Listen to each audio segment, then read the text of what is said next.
Un hombre que en la escritura que admiro con la palabra y es Esdras. Cuando querés estudiar algún tema, ¿eh? Eh, a mí me gusta ubicar el personaje, cuando hablo de liderazgo me gusta hablar de Nehemías, de fundación de iglesia voy a hablar de Pablo, pero cuando tenemos que ver en cuanto a la palabra, Esdras es un hombre que Dios usó grandemente. La nación de Israel vivió lejos de Dios desde siempre, más allá de algunos pequeños momentitos. Interesante el libro de los jueces, ¿no es cierto? Andaban bien un tiempo y otro tiempo más largo, mal. Y de acuerdo a cómo vivió el rey, tuvieron algunos tiempos buenos, pero después del cautiverio, Dios usó algunos hombres, Josué y Zorobabel, para reiniciar la nación de nuevo y organizar la construcción del templo, a Nehemías para reconstruir la ciudad y a Esdras para reconstruir todo lo que era el estudio de la palabra y la dependencia en la palabra. Y ellos fueron en distintos aspectos, y aunque Esdras y Nehemías no coincidieron con Josué y Zorobabel, pero son los que reorganizaron a la nación de Israel, y más allá de una religiosidad que, no sé si ustedes prestan atención en la historia, se van a dar cuenta que históricamente hay grandes avivamientos, el Señor reacomoda todo, y después de a poquito ese avivamiento se va tornando en una religiosidad, ¿no es cierto? Bueno, esa es la religiosidad que llegó hasta los días de Juan el Bautista y de Jesucristo. Pero hubo un orden en lo espiritual, en lo religioso, en la nación de Israel, que impactó y quedó. Y cuando nosotros vemos hoy incluso la conservación de las Escrituras, cuando vemos de los famosos rollos del Mar Muerto, aquellos grupos son como rezago de lo que había quedado de la influencia de Nehemías en el estudio y la conservación de las Escrituras. Cuando lees el libro de Nehemías y ves algunas cosas prácticas de cómo Esdras enseñaba, vos decís, realmente fue un hombre usado por Dios. Hay una cosa que siempre me llamó la atención, miles y miles y miles reunidos, y Esdras había entrenado gente que iban por grupos pequeños, no sé de cuántos serían, capaz que eran de varios miles el grupo pequeño, y dice la Escritura que le iban haciendo entender la palabra. Hombres entrenados por Esdras para que hagan entender la palabra al pueblo. O sea que no era un trabajo de voy y digo algo y veo cómo queda, sino realmente una formación, un mentorado, un entrenamiento. Y eso es algo que nosotros tenemos que ver y entender que es lo que tenemos que hacer. Estudiar la palabra, no solamente para yo llenarme de conocimiento, sino cómo acompañar a otros a que vivan la palabra. Y esa es la tarea. Muchas veces nos enfocamos en el evangelismo, que es bueno. Los que me conocen saben que hemos pasado películas en cientos de plazas, hemos hecho la obra del corazón vacío, no sé, miles de veces, y la hemos reproducido para que vayan acá y allá y a otro lugar. Pero la obra es mucho más que eso. La obra es mucho más que eso. Es tomar los interesados, tomar el fruto, hacerle un seguimiento e integrarlos en la iglesia. Cuando vemos el gran mandamiento en Mateo capítulo 28, que hay que ir y hacer discípulos, bautizando y enseñando, es mucho más que la predicación. La tarea es hacer discípulos. ¿Cómo lo voy a hacer? Claro, predicando, por eso vamos, bautizando, integrándolo en una iglesia local, pero después enseñándoles que guarden todas las cosas. Y esa es la tarea que el Señor nos ha asignado, o sea, un trabajo a largo plazo. No rápido, sino bien y lo más profundo posible. Que haya personas que se vayan afirmando. Y esta es la tarea que hizo Nehemías. Y cuando pensamos en una escuela como esta, el CCP, y vos que decidís, vengo a estudiar acá, una de las cosas es, bueno, ¿cuál es tu motivación? ¿Qué buscás? ¿Qué querés lograr? ¿Por qué querés aprender más? Y uno de los peligros es querer aprender más por el gusto de aprender más.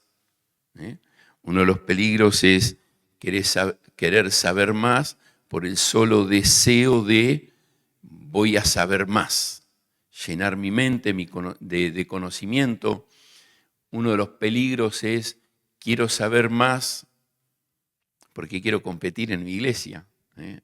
No lo hagas, no lo hagas.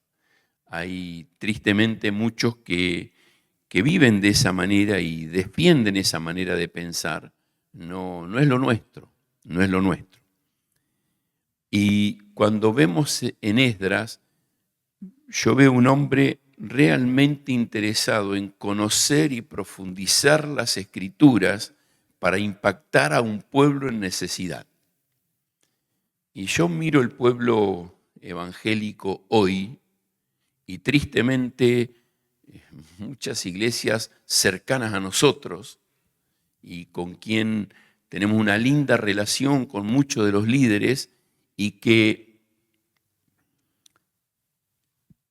tenemos una responsabilidad,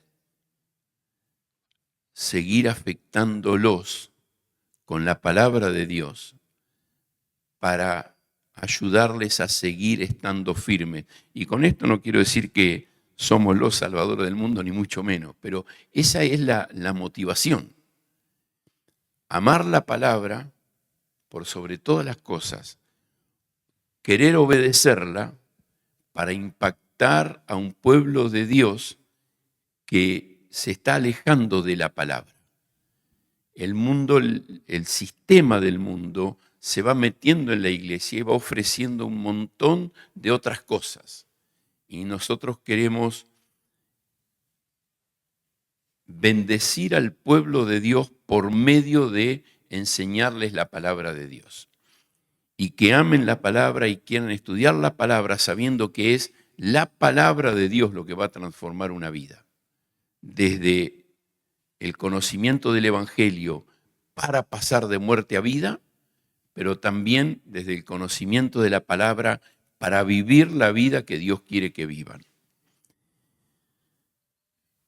Los primeros 5 versículos del capítulo 7 de Esdras nos dan una de los pasajes que casi no nos gusta leer. Pasadas estas cosas en el reinado de Artajerjes, rey de Persia, Esdras, hijo de, y te va dando toda la genealogía, pero si vos mirás el versículo 5, va a decir hijo de Abisúa, hijo de Finés, hijo de Eleazar, hijo de Aarón, primer sacerdote. Estos versículos que uno dice, ¿por qué está toda esta lista? Bueno, para el judío era importantísimo y para nosotros es bueno entender que Esdras tenía una autoridad dada por Dios. Él era el sumo sacerdote o estaba en la línea de los sumos sacerdotes. No sé si fue el sumo sacerdote, pero evidentemente como actuó sí. Cuando yo mencionaba recién a los dos primeros que vinieron del cautiverio, Josué y Zorobabel, gobernador y sumo sacerdote, haciendo equipo. En este caso podríamos decir Esdras, sumo sacerdote, Nehemías, gobernador o enviado por el rey para establecer orden, terminó siendo gobernador después. Y no era el líder espiritual por decisión personal, sino puesto por Dios. Y es algo interesante, estaba ahí como sucesión, le correspondía estar, pero también por decisión personal. Cuando estudiamos la vida de Esdras, nos damos cuenta que es un hombre que decidió vivir en la responsabilidad del llamado de Dios y de la posición que Dios le había dado. Entonces, el siguiente concepto que marca ya en el versículo 6, vamos a leer todo el versículo 6, este Esdras subió de Babilonia, era escriba diligente en la ley de Moisés que Jehová Dios de Israel había dado, y le concedió el rey todo lo que le pidió, porque la mano de Jehová su Dios estaba sobre Esdras. Y mirá lo que dice el versículo 9. El día primero del primer mes fue el principio de la partida de Babilonia, y el primero del mes quinto llegó a Jerusalén, estando con él la buena mano de Dios. Me llamó la atención. Yo digo, cuando Dios dice algo, hay que prestar atención. Si lo dice 2 veces, más atención hay que prestarle. Y ni hablar cuando lo dice 5 o 6 veces, ¿no? Hay ciertas cosas que se repiten mucho en la Escritura, a veces en un mismo pasaje. Pero acá tenemos a Esdras que dice que subió desde Babilonia. Él estaba en un lugar y fue movido por Dios a otro. Y si prestás atención, ¿cuánto tiempo tardó? La maquinita ahí en el versículo 9, fácil. 4 meses, del primero al quinto, ¿no? O sea, dice el primero del mes quinto y el día primero del primer mes. O sea, todo el primer mes, todo el segundo, todo el tercero, todo el cuarto. Y el primero del quinto mes, así que 4 meses tardó en llegar. No sé cuánto le puso a Abraham para hacer el mismo camino. No sé cuánto le pusieron los otros que fueron antes. No sé cuánto le llevó a los que fueron en contramano, a todos los deportados cada vez por los reyes. A Esdras le llevó 4 meses llegar. Muchas veces el moverse dependía de la cantidad de personas, las cosas que llevaban, si iban familias. Todo eso tenía un plan, pero no sé cuál era la posición de Esdras en el reino, porque a diferencia, Nehemías tenía una posición alta frente al emperador. No nos dice lo mismo en cuanto a Esdras, pero evidentemente sí tenía un buen reconocimiento, porque él decidió ir y probablemente como ya Nehemías estaba allá, Esdras era una persona que iba en nombre de Nehemías y él iba para organizar. Y los otros versículos, el 7 y el 8, describe un poquito quiénes iban con él. Gente que iba para hacer crecer el servicio de Dios. Iban cantores, porteros, levitas, sacerdotes y en general sirvientes del templo. Un montón de gente que iba acompañando la obra de Dios, porque lo que Esdras iba a hacer era restablecer el culto. Estaba el templo, ahora estaban los muros, pero había que restablecer el culto y que las personas busquen a Dios. No alcanzaba solamente con que esté el edificio de reuniones, que esté organizada la nación como nación, si no tenían una intención de buscar a Dios. Y muchas veces pienso en el Israel de hoy, ¿no? El Israel de hoy dieron el primer paso, volvieron como nación, pero no se han animado todavía a hacer el templo y menos todavía a restablecer el culto a Jehová, porque no es el tiempo de Dios. No es el tiempo de Dios para esto. El tiempo de Dios para esto va a ser cuando Cristo vuelva, cuando el Señor regrese y establezca su reino. Entonces, pero Esdras, sí guiado por Dios, hizo esta tarea de organizar todo para volver a la nación al camino de Dios. Ahora, me gusta la descripción que leímos en el versículo 6, que era un escriba. El escriba era el estudioso de la palabra con el fin de transmitirla exactamente, sin ningún cambio. Algunos dicen, no estoy seguro que sea cierto, no se ponen de acuerdo los investigadores, dicen que los rollos del Mar Muerto que se encontraron fue porque son rollos que al revisarlos tenían algún pequeño error y como no los querían destruir, los guardaban, los escondían y los dejaban fuera de uso, escondidos en las cuevas. Puede ser. Gracias a eso nos llegaron hasta hoy. Ahora, eso es lo que hacía el escriba, copiar exactamente lo mismo y revisarlo.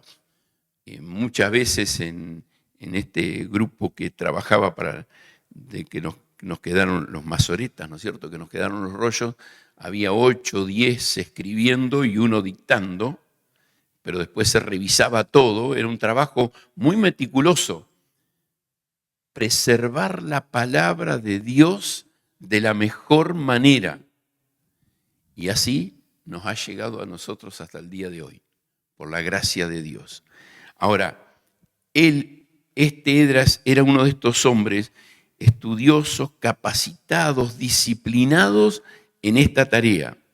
Y usa una expresión que era un escriba diligente. Y este concepto de diligente, comprometido con el trabajo, y que trabajaba con determinación. Esto es lo que quiero lograr. Quiero de manera meticulosa estudiar, profundizar y comprometerme con la tarea de que pase bien al siguiente. Y esa es nuestra tarea en el estudiar la palabra. Estudiarla con determinación, con el fin de pasarla bien, que pase de la mejor manera posible al siguiente, no como a mí me parece. Y usa una expresión, el concepto de la ley de Moisés. La ley de Moisés, que Jehová había dado. Moisés había sido el medio, el instrumento de Dios para que nos llegue, pero venía de parte de Dios. No sé si ustedes recuerdan cuántas tablas bajó Moisés del monte. 2 veces, ¿no es cierto? ¿Quién escribió la primera? Dios. ¿Quién escribió la segunda? Moisés. La primera fue escrita por el dedo de Dios. La segunda, Moisés le dijo, agarrá martillo y cincel y escribílas vos. Escribílas vos. Ahora, ninguna de las dos tenía un poder o una autoridad mayor, porque en las dos decía exactamente lo mismo.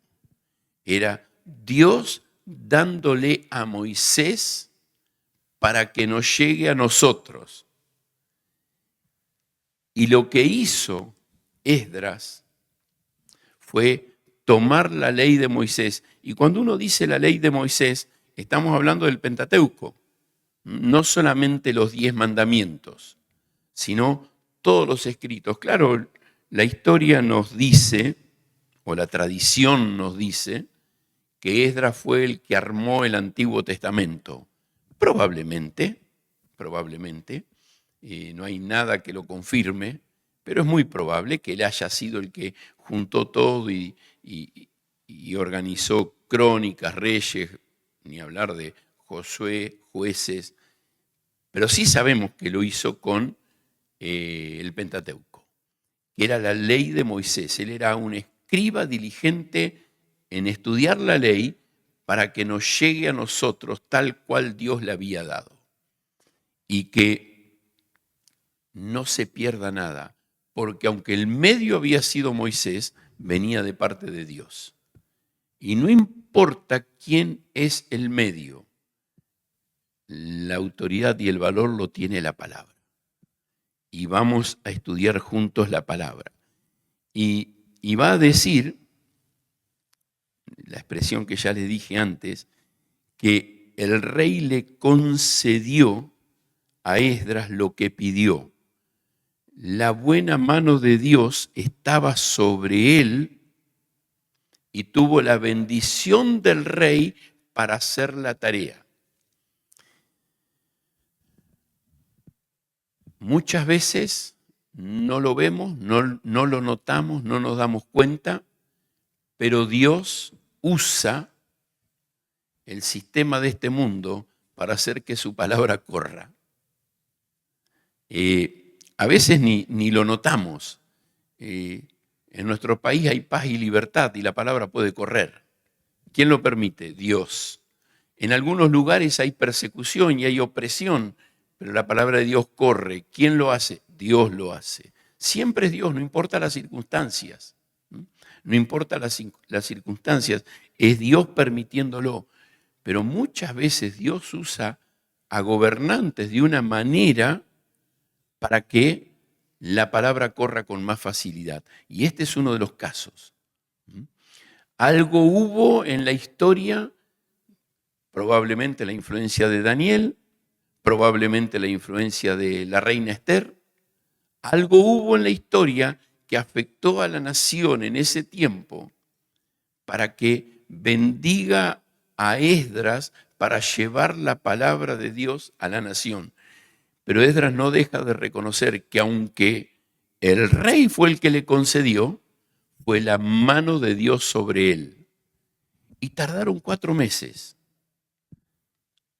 Miles yendo por el desierto, y eso es lo que nos dice el versículo 9, que llegaron porque la buena mano de Dios estaba con ellos. La buena mano de Dios abrió la puerta, abrió la oportunidad, les dio lo que necesitaban, pero la misma buena mano de Dios es la que lo fue llevando por ese camino durante los 4 meses. Y hay una cosa interesante, ¿no? ¿Cuánto tardó Israel en ir de Egipto a la tierra prometida? 40 años. Un camino de unos pocos meses. Los primeros meses, sí, el Señor quería que estén en el monte recibiendo la ley. Pero de ahí a la tierra prometida fueron 2 meses. Pero esos 2 meses se le hicieron 40 años por la rebeldía. Y muchas veces la rebeldía no te permite llegar en el tiempo que Dios quiere que llegues. Lo importante es que arranques, busques a Dios y sigas caminando, sigas avanzando. Y cuando llegues vas a decir, la buena mano de Dios me tiene acá. Porque el mismo Dios que obró para que Esdras salga, obró en cuidarlos en el proceso del trayecto para llegar. Y el proceso y el trayecto no para todos es lo mismo. Pero no permitas que sea el pecado lo que te frene, sino que sea Dios que te vaya llevando. Y el versículo 9 es quizás el pasaje central, porque va a decir, porque Esdras había preparado su corazón para inquirir la ley de Jehová, para cumplirla y para enseñar en Israel sus estatutos y decretos. Va a decir, Esdras preparó su corazón. Nada de lo que Esdras tenía que hacer con la ley, con lo que estaba estudiando, con lo que se estaba preparando, él lo pensó hacia afuera, sino es Dios transformando su vida, Dios transformándome a mí. Y después de decir eso, usa 3 veces, de vuelta, 3 veces, el para. El para tiene que ver con un propósito. ¿Qué quería lograr? Y este para es inquirir, cumplir y enseñar. Inquirir es el concepto de profundizar en la palabra. Es una tarea espiritual el estudiar la palabra, no solamente intelectual. Hay un desafío de profundizar en la palabra. Este concepto de inquirir es, quiero investigarla, quiero saber lo que dice. Si es Dios hablando, es importante lo que Él está comunicando. Entonces yo tengo que abrir mi mente y mi corazón a lo que Él está comunicando. Hay un proceso de estudio. Yo mencionaba hoy que algunas materias tienen una demanda alta de lectura. Y no es porque te queremos castigar, es simplemente porque queremos animarte a estudiar, estudiar y estudiar. Aunque ustedes no lo crean, a nosotros los profesores también nos exigen. El Señor nos permitió sacar un libro sobre hogar cristiano, y yo doy la materia de hogar cristiano, y ahora tengo que darla sabiendo que se estudia ese libro y tengo que reacomodar mis ideas al hogar cristiano, no la materia que me enseñó José en Monte hace 40 años, no, 48, sino a lo que estamos queriendo nosotros enfocarnos de hogar cristiano, que es lo mismo, pero que tengo que rearmar mi materia. Porque queremos usar estos materiales para ayudarles a ustedes, como ayudar a los pastores. Entonces estamos constantemente desafiándonos a crecer. Y el hecho de darte materiales para leer es para tratar de abrir tu mente. Vas a leer diferentes autores y de repente vas a tener un autor con una línea de pensamiento, otro con otra, y la idea es que vos trabajes en tu cabeza para profundizar en la palabra de Dios más allá de lo que algún autor puede decir. Muchas veces en algunas escuelas de estudio te dan un pensamiento, una vía de tren de un solo riel y no te salgas de ahí. Siempre recuerdo cuando Matías fue un año a estudiar a otra escuela, allí en Estados Unidos. Mira, me dice, papá, acá te enseñan todo. Claro, después te dicen, bueno, nosotros creemos esto, esta es la dirección, profundizá y estudiá. Y eso es lo que queremos, que vos puedas inquirir en la palabra, estudiar, profundizarla. El segundo concepto, el segundo para cumplirla. Y me escuchaste varias veces y lo voy a volver a decir, es para que vos la vivas. La palabra de Dios es para tu vida. al margen de que pueda servir para otro. Pero es para tu vida, es para que vos profundices, para que vos te capacites, para que vos te formes como hombre de Dios. Para el ministerio, sí, eso viene después. Pero en primer lugar, Cristo quiere ser formado en tu vida. Entonces, el inquirir en la palabra, en el estudiar, el profundizar, el capacitarte, es para que Cristo sea formado en tu vida. Y en tercer lugar, usa el concepto de para enseñarla. Entonces viene la responsabilidad de transmitirla. Pero si no inquirís, lees por arriba, sabés un poquito, no aplicás, no tiene sentido que ese conocimiento trates de pasárselo a otro. Sí o sí tenés que formarte primero vos para después poder enseñar. Y fíjate que usa dos expresiones ahí relacionadas con la enseñanza: estatutos y decretos. El estatuto es la ley y las ordenanzas establecidas. Bueno, en esto nos pusimos de acuerdo. Esto es en lo que estamos de acuerdo, con los estatutos de Dios. Es un acuerdo con Dios de qué es la verdad. Entonces vos te vas a ir formando en verdades que vas a decir, estoy en acuerdo con Dios en esto, y para poder enseñarlo. No es lo que vos pensás, lo que a vos te parece, sino lo que Dios dice. Y eso es lo que vamos a transmitir. El concepto de estatuto son esas leyes y ordenanzas que ya están establecidas y nos hemos puesto de acuerdo. Y el concepto de decreto es los propósitos eternos que Dios tiene para este mundo. Los propósitos eternos que Dios tiene para este mundo. Entonces, no voy a enseñar mi mensaje, sino que voy a enseñar el mensaje de Dios. Y tengo la responsabilidad de enseñar y transmitir lo que Dios me va enseñando a mí, que apliqué en mi vida y entonces lo paso.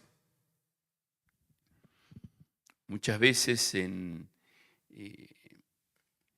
el afán de enseñar e influenciar a otros, intentamos, sí, bueno, vamos a enseñar lo que vamos sabiendo. Yo soy muy de desafiar a personas, no importa cuánto creciste, si aprendiste algo, tenés la responsabilidad de enseñarlo a otro. Eso es muy bueno, pero tengo que ser cuidadoso de desafiarme a crecer más y no conformarme con ese mínimo. Y bueno, ya sé más que aquel, y el día que el Señor me quiera desafiar a más, bueno, aprenderé un poquito más y voy un poquito más arriba. No, nunca dejo de estudiar y capacitarme y formarme para ver cuánto puedo pasarle a los demás.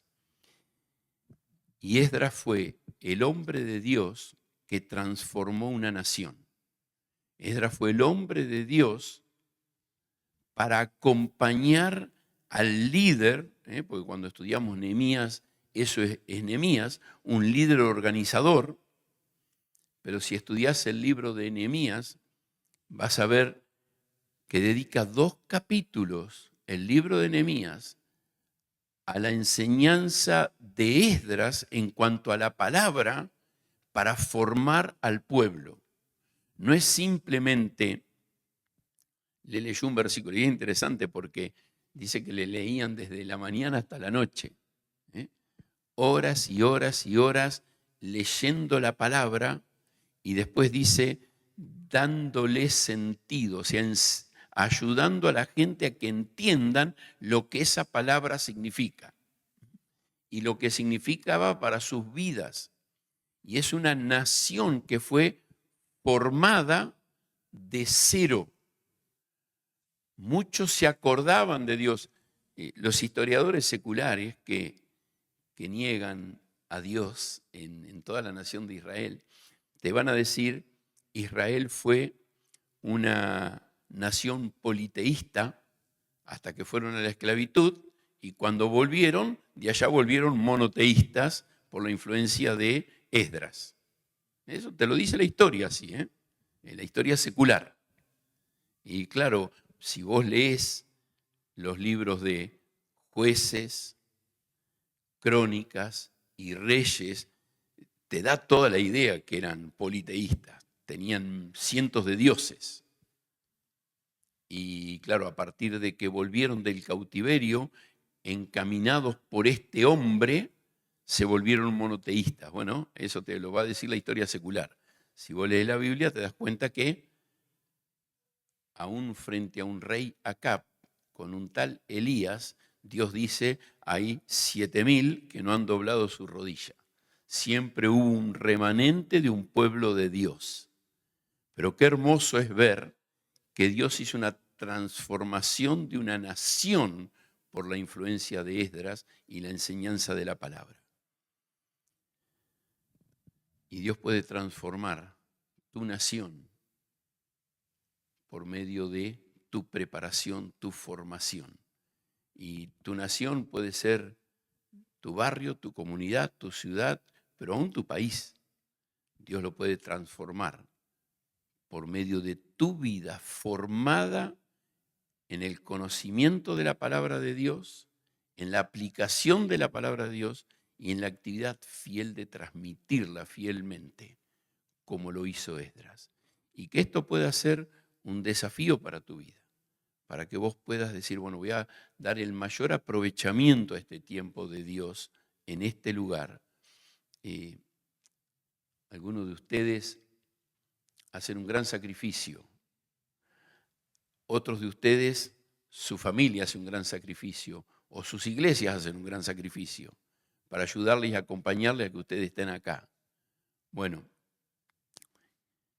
sé fiel en tu preparación, en tu capacitación, para que puedas ser ese hombre de Dios que transforme el lugar donde Dios te lleve. ¿Oramos juntos? Gracias te damos, querido Dios y Padre, por poder compartir este tiempo, compartir tu palabra. Gracias porque podemos comenzar este tiempo de clases unidos, Señor, bajo tu dirección. Pedimos, Señor, que seas tú quien vayas guiando cada maestro, cada profesor, cada tiempo de estudio, de enseñanza, para que podamos realmente ser formados por ti, guiados por ti, para que nuestras vidas sean transformadas, sean cambiadas, para que podamos cambiar y transformar también a otros por el poder tuyo obrando en nosotros. Te agradecemos por este tiempo de comunión hoy también. En el nombre de Jesús oramos. Amén. Bueno,